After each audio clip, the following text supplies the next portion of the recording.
వాగీషాద్యా సుమనసః సర్వార్థానాముపక్రమే యన్నత్వా కృతకృత్యా స్యుః తన్నమామి గజాననం. శరదిందువికాసమందహాసాం స్ఫురదిందీవరలోచనాభిరామాం అరవిందసమానసుందరాస్యాం అరవిందాసనసుందరీముపాసే. శరదిందుసుందరరుచిశ్చేతసి సా మే గిరాన్ దేవి అపహృత్య తమః సతతమర్థానఖిలాన్ ప్రకాశయతు.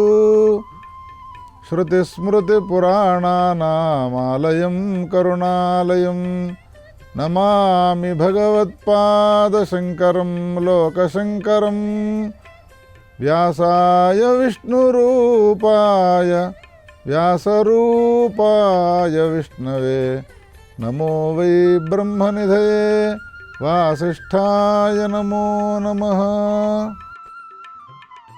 ETV life ఆధ్యాత్మిక channel తమసోమ జ్యోతిర్గమయ జీవన వేదం కార్యక్రమానికి స్వాగతం.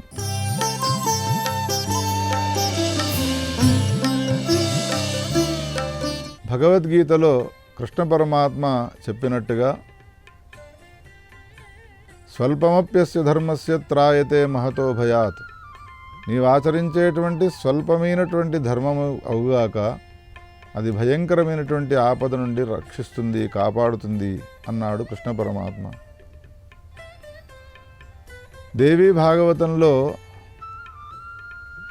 వ్యాస భగవానుడు అమ్మవారి యొక్క పూజా విధానాన్ని గురించి తెలియజేస్తూ అనేక అధ్యాయాల్లో అమ్మవారితో అంటాడు, హే అమ్మా, ఎవరైతే గత జన్మలో శ్రీచక్ర రూపంలో లేదా విగ్రహ రూపంలో ఉన్నటువంటి నిన్ను పూజిస్తూ మల్లెపూలను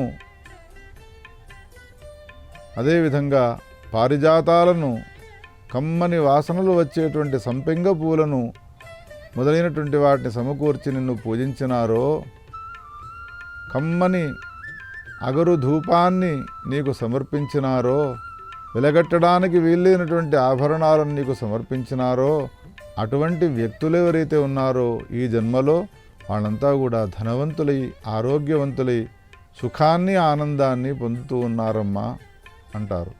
ఎవరైతే రోగగ్రస్తులై ఉండి అనేక ఆపదలతో కూడుకోనుండి దుఃఖాన్ని అనుభవిస్తూ ఉన్నారో, ఎన్ని మందులు వేసుకున్నా రోగాలు తక్కువ కావడం లేదో అటువంటి వాళ్ళంతా కూడా గత జన్మలో అమ్మవారివైనటువంటి నీ విగ్రహాన్ని కానీ శ్రీచక్రాన్ని కానీ పూజించలేదో, పుష్పాలను సమర్పించలేదో, కమ్మని వాసన వచ్చేటువంటి అగరు ధూపాలను సమర్పించలేదో అటువంటి వాళ్ళంతా కూడా ఈ జన్మలో అనేక రకాలైనటువంటి రోగాలతో కూడుకొనుంటారమ్మా అని అంటాడు. అంటే తాత్పర్యం ఏమైనది? మనం ఆచరించేటువంటి ఏ ధర్మము ఉన్నదో, పుణ్యకార్యాలున్నాయో ఆ పుణ్యకార్యాలు వచ్చే జన్మలో సుఖాన్ని ఇస్తాయి. మనం ఆచరించేటువంటి ఏ అధర్మాలున్నాయో, అపుణ్యకార్యాలున్నాయో అవి వచ్చే జన్మలో జీవునికి దుఃఖాన్ని కలిగిస్తాయి అని తేలినది. అందుకని దీన్ని తెలుసుకున్న తర్వాత ప్రతి జీవుడు కూడా వచ్చిన ఈ జన్మను సార్థకం చేసుకోవడం కోసమై ధర్మాన్ని ఆచరించాలి. ఇదే మనకు బోధించేది జీవన వేదం. జీవించేటువంటి వ్యక్తులకు వేదం ఏం చేస్తుంది? ధర్మాన్ని బోధిస్తుంది. వేదంలో చెప్పినటువంటి ఏ ధర్మం ఉన్నదో ఆ ధర్మాన్ని ఆచరించినప్పుడు మాత్రమే మనము శ్రేయో మార్గాన్ని పొందుతామనే విషయాన్ని గమనించి సత్సంగాన్ని చేయాలి, మహాత్ముల యొక్క మాటలు వినాలి. ఒక రాజ్యాన్ని పరిపాలించేటువంటి మహారాజు చక్రవర్తి ఆయన ప్రతిరోజు కూడా శివుణ్ణి ఉపాసిస్తూ ఉండేవాడు. శివుని యొక్క ఉపాసన చేయడం వలన వచ్చే ఫలం ఏమిటి అంటే ఐశ్వర్య ప్రాప్తి, భోగానుభవం. ఏ దేవతలను ఉపాసించడం వలన ఏ ఫలాన్ని పొందుతాం మనం అనేటువంటి విషయాన్ని వ్యాసుడు తాను రచించినటువంటి పురాణాల్లో స్పష్టపరిచినాడు. శ్రోతలారా, ఐశ్వర్యం ఈశ్వరాదిచ్చేత్ మోక్షమిచ్చేత్ జనార్దనాత్. ఐశ్వర్యాన్ని ఎవడైతే కావాలి అని కోరుకుంటాడో వాడు ఈశ్వరుని యొక్క ఉపాసన చేయాలి. మహారాజు చక్రవర్తులుగా ఉన్నటువంటి వ్యక్తులు ఎవరైతే ఉన్నారో వాళ్ళంతా కూడా అనంతానంత భోగాలు అనుభవించినారు. ఎవరైతే ఉన్నారో, అనుభవించే వాళ్ళు ఎవరైతే ఉన్నారో, అనుభవించిన వాళ్ళు ఎవరైతే ఉన్నారో వాళ్ళంతా కూడా ఈశ్వరుని యొక్క ఉపాసకులే. ఇందులో సందేహించే అవసరం లేదు. శంకర శివ శంకర శివ అని శివుణ్ణి ప్రార్థన చేయడం వలన భోలాశంకరుడు ప్రసన్నుడై తనకు ఇష్టము లేనటువంటి ఐశ్వర్యాన్ని ఇస్తాడు. ఎవరికి ఏది ఇష్టమైన పదార్థమై ఉంటుందో వాళ్ళు ఇవ్వరు. శివునికి ఇష్టమైనటువంటి వస్తువా ఐశ్వర్యము అంటే కాదు అని అంటాడు కాళిదాసు. ఏకైశ్వర్యే స్థితోపి ప్రణత బహుఫలే యస్వయం కృత్తివాసాహ. ఎవరు తనను ఆశ్రయించి నమస్కారం చేసి ఏ ప్రభు మహాదేవ నాకు ఐశ్వర్యాన్ని ఇవ్వవయ్యానంటే అనంతానంత భోగాలతో కూడుకున్నటువంటి ఐశ్వర్యాన్ని ఇస్తాడు వాళ్లకు, నమస్కరించినటువంటి వాళ్లకు. మరి ఆయన ఎట్లా ఉంటాడు? ఐశ్వర్యం ఇచ్చేవాడు భోగలాలసుడై ఉండాలి, ఆయన కూడా భోగాలు అనుభవించేవాడై ఉండాలి ఈయన అనుకుంటాము లోకంలో. కానీ ఆయన మాత్రం ప్రణత బహుఫలేయ స్వయం కృత్తివాసాహ, నెత్తురుగారుతూ ఉన్నటువంటి గజ చర్మాన్ని ధరించి ఉంటాడు అంటాడు కాళిదాసు. ఆ మహారాజు ప్రతినిత్యము కూడా శివుణ్ణి ఉపాసిస్తూ అభిషేకాన్ని చేస్తూ, ఎందుకంటే శంకరుడు అభిషేక ప్రియుడు కావున అభిషేక ప్రియ శివ, అభిషేక ప్రియుడైనటువంటి శంకరుణ్ణి పూజిస్తూ ఉండేవాడు. ఒక్కొక్క దేవతకు ఒక్కొక్క పుష్పము కూడా విశేషంగా పూజాయోగ్యమై ఉంటుంది. గణపతికి గరికలు, విష్ణుమూర్తికి తులసీ దళాలు, అమ్మవారికి కుంకుమ. మరి శంకరునికి పుష్పాల్లో ఏ పుష్పము ఇష్టమైనది అనంటే కమలము చాలా ఇష్టమైనది ఉన్నది. ఒక కమలాన్ని మనం సమర్పించినాము అనంటే ఆ పరమేశ్వరుడు 1000 సంవత్సరాల పాపాలన్నిటి కూడా పటాపంచలు చేస్తాడు. దీన్ని దృష్టిలో ఉంచుకొని ఆ మహారాజు ప్రతిరోజు కూడా 1000 కమలాలతో పూజిస్తూ ఉండేవాడు. ఇదే విషయాన్ని ఇంకో పురాణంలో చెప్పినాడు వ్యాసభగవానుడు. శ్రీమన్నారాయణమూర్తి కూడా ప్రతిరోజు 1000 కమలాలతో పూజిస్తూ ఉపాసన చేసినాడు అని వర్ణిస్తాడు. ఆ సమయంలో శంకరుడు 1000 కమలాలతో పూజించేటువంటి విష్ణుమూర్తిని పరీక్షించడం కోసమై ఒకనాటి పూజా సమయంలో 999 కమలాలు మాత్రమే ఉండేట్టుగా చేసి 1000వ కమలము లేకుండా అదృశ్యం చేసినాడు. అప్పుడు నారాయణమూర్తి ఒక్కొక్క నామాన్ని చదువుతూ ఒక్కొక్క పుష్పాన్ని సమర్పిస్తాడు. శివాయ నమః, మహేశ్వరాయ నమః, శంభవే నమః. 999 నామాలు అయిపోయినాయి. 1000వ నామము అవుతూ ఉన్నది, కానీ కమల పుష్పం లేదు. 1000 కమలాలను నీకు సమర్పిస్తాను అని సంకల్పం చేసి 999 సమర్పించి 1000వ కమలాన్ని సమర్పించకపోతే తాను దోషం చేసిన వాడవుతాడు అని భావించి భటులను అంతటా వెతకమన్నాడు. ఎక్కడా కూడా కమలము కనిపించలేదు. అప్పుడు ప్రభువు శ్రీమన్నారాయణమూర్తి ఆలోచించినాడు. ఇది ఈశ్వరుని యొక్క పరీక్షలో పరీక్ష రాసేవాడు నెగ్గాలి, ర్యాంకు రావాలి వానికి. అందుకని నన్ను పరీక్షిస్తున్నాడు శంకరుడు అని భావించి పరీక్షలో నెగ్గడం కోసం ఏం చేసినాడు?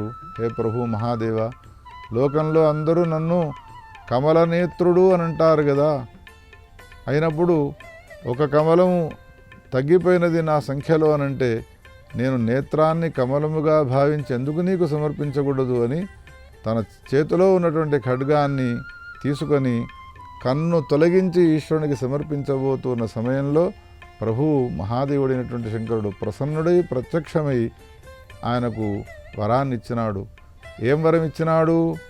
అసురుల యొక్క సంహారం చేయడం కోసమై నీ చేతిలో ఎప్పటికీ అసురభేద్యమైనటువంటి దుర్భేద్యమైనటువంటి అన్ని ఆయుధాల కంటే ఉత్తమమైనటువంటి ఆయుధాన్ని నీకు ఇస్తున్నాను అని సుదర్శన చక్రాన్ని అనుగ్రహించినాడు ప్రభు మహాదేవుడైనటువంటి శంకరుడు శ్రీమన్నారాయణమూర్తికి.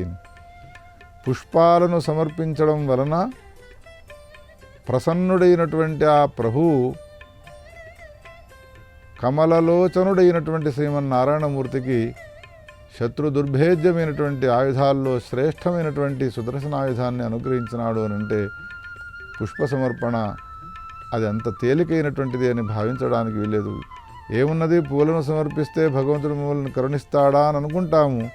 కానీ ప్రేమతో, భక్తితో, శ్రద్ధతో ఆ సమర్పించేటువంటి ఏ పత్రం ఉన్నదో, ఏ పుష్పం ఉన్నదో, ఏ ఫలం ఉన్నదో దానికి సంతోషపడి భక్తితో నీవు సమర్పించినటువంటి ఆ పత్రపుష్ప ఫలాలను దృష్టిలో ఉంచుకొని ఉత్కృష్టమైనటువంటి ఫలాన్ని ఇస్తాడు మహాదేవుడైనటువంటి శంకరుడు.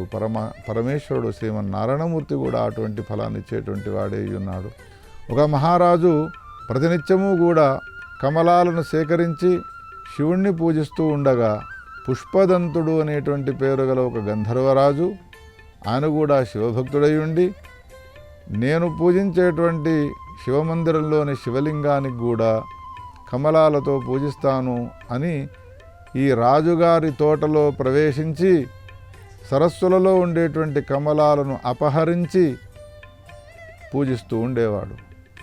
రాజుగారు తెల్లవారు లేచే వరకల్లా సరస్సుల్లో కమలాలు కనిపించకపోవడాన్ని దృష్టిలో ఉంచుకొని తోటమాలులను ఆదేశించినాడు. రేపటి రోజున మన సరస్సులో అపహరించేటువంటి వాడెవడో వాడిని మనం పట్టుకోవాలి, దండించాలి. నేను పూజించేటువంటి శివుని యొక్క పూజ కుసుమాలను ఎవడో అపహరిస్తున్నాడు, వాడిని దండించవలసినదే అనే ఆదేశాన్ని జారీ చేసినాడు. అప్పుడు ఆ పుష్పదంతుడిని పట్టుకునేందుకోసమై వాళ్ళు ఏం చేసినారు, శివుని పైన ఉన్నటువంటి ఏ నిర్మాల్యం ఉన్నదో ఆ నిర్మాల్యాన్ని తోటలో అంతటా కూడా చల్లినారు. ప్రతిరోజు వచ్చినట్టుగా ఆ రోజు కూడా వచ్చినాడు రాత్రిపూట పుష్పాలను తెంపుకోవడం కోసమే. పుష్పాలను తెంపుకోవడం కోసమే ఎప్పుడైతే తాను తోటలో అడుగుపెట్టినాడో, శివుని యొక్క నిర్మాల్యం పైన తన పాదము పడ్డదో అంతర్ధాన శక్తి నశించిపోయినది. అంతర్ధాన శక్తి నశించిపోగానే రాజభటులు వచ్చినారు, పరిగెత్తుకుంటూ ఆయనను బంధించినారు, చెరసాల్లో వేసినారు. రాజుగారు చాలా సంతోషపడ్డాడు. నేను పూజించేటువంటి ఈశ్వరార్చనకు ఉపయోగించేటువంటి ఏ పుష్పాలున్నాయో పుష్పాలను దొంగిలించేవాడిని పట్టుకున్నాను, వాడిని దండించినాను, జైల్లో వేసినాను అని సంతోషపడ్డాడు. కానీ శివభక్తాగ్రేసరుడైనటువంటి ఆ పుష్పదంతుడు చాలా బాధపడ్డాడు. ఎందుకయ్యా నువ్వు బాధపడుతున్నావు అనంటే, నేను ఈ తోటలో ప్రవేశించి పూలను తెంపక వేయేది ఎందుకు తెంపక వెళుతున్నాను? నా భార్య శిగలో పెట్టడానికా? శివుణ్ణి పూజించడం కొరకే కదా నేను తీసుకువెళ్ళేది.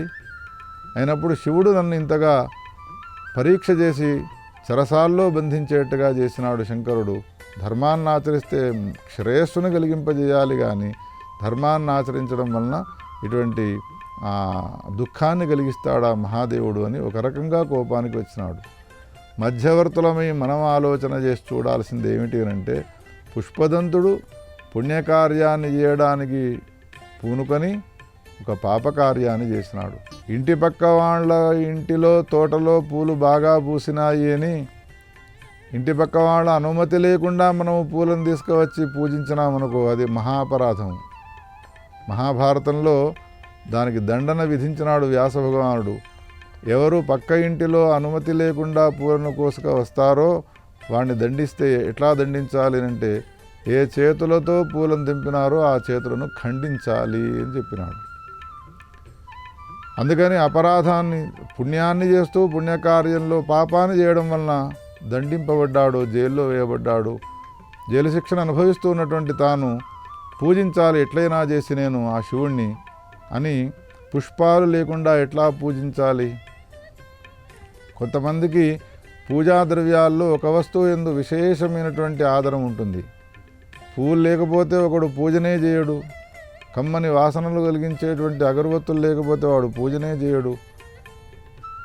కమ్మని ఘుమఘుమ వాసనలు వచ్చేటువంటి నివేదనలు లేకపోతే పూజనే చేయడు ఒకడు.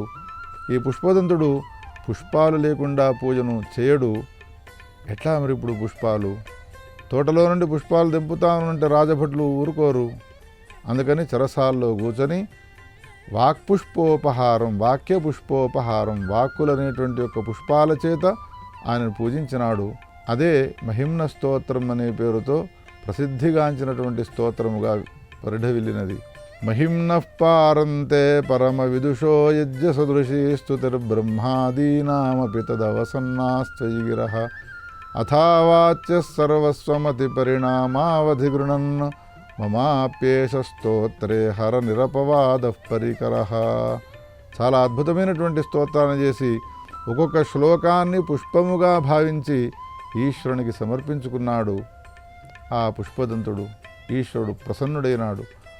ఆ పుష్పదంతుడు రచించినటువంటి స్తోత్రములో ఒక్కొక్క శ్లోకము ఒక్కొక్క అద్భుతమైనటువంటి మంత్రము, వేదశాస్త్ర పురాణాల్లో చెప్పబడ్డటువంటి అనేక విషయాలు అందులో చేయబడ్డాయి.